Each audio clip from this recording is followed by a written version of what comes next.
Welcome everybody. It's wonderful to have the opportunity to provide this training for you. Just before we start, there will be some frequent knowledge checks that happen during this training, just to keep you guys engaged. So it's a real pleasure, as I said, to be training you today. The subject matter is one which I hope that most of you will find interesting in the training today. What I've tried to do in developing the slides is to really put them in context so that they work for you in terms of how you actually apply them on a daily basis. I won't be reading from the guidelines, but I will be quoting from them. And again, I hope the subject matter is not too dry.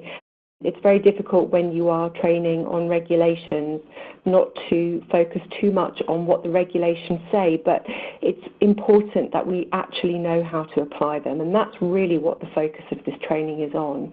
And hopefully you'll come away with a very good understanding of what in ICH GCP has changed and how that impacts your role and that of your company.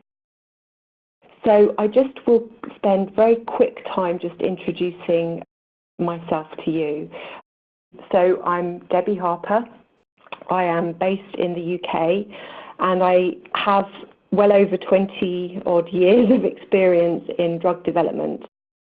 And what we're going to be talking about, I'll tell you a little bit more about my background a bit later on, but what we're going to be discussing today is the learning objectives, which are very important. And as we go through the learning objectives, I'd like to learn from you guys what it is that you'd like to learn about in the training as well. We're going to be refreshing on what ICH GCP is and what the addendum is, and why did these changes happen so recently to ICH GCP. We're going to focus on that.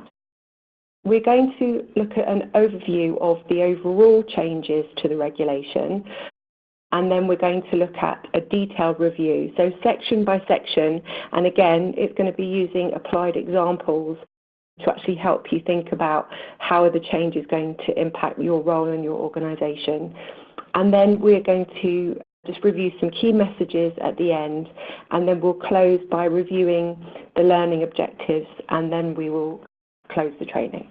So a little bit more about me, just to understand the context as I'm training you. So as I mentioned, I'm based in the UK, just north of London, and I have lots of experience in drug development. I've worked in leadership roles for the CRO industry, but also for large pharma and for biotech organisations.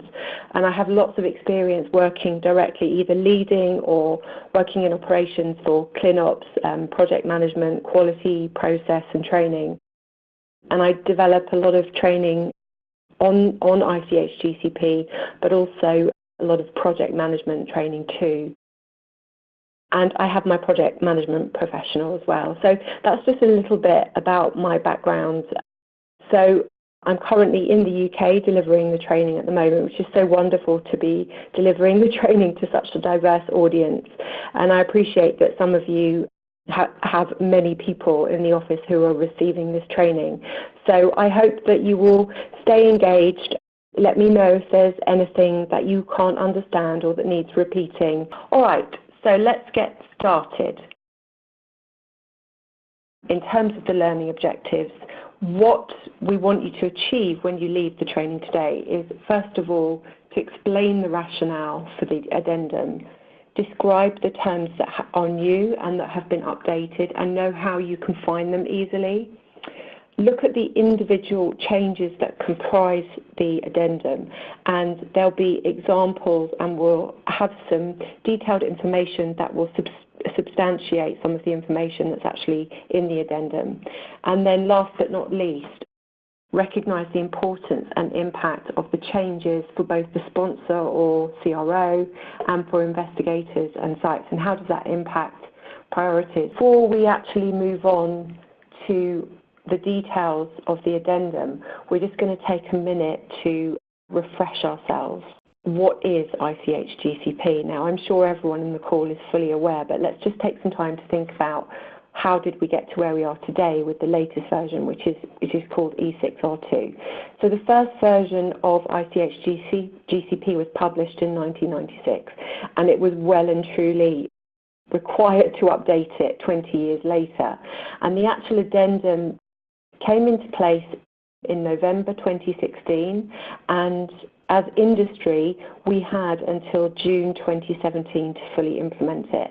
And after that date, any audits or compliance inspections were actually auditing against the latest version of ICH GCP. And very recently it was ratified by the FDA, so it's fully integrated into US law. And I'm sure going forward with the EU clinical trials regulation that it will be considered that with that as well. So I think what's really important is that compliance inspections going forward are going to audit against it, and we'll talk about that when we bring together all the information at the end of the training.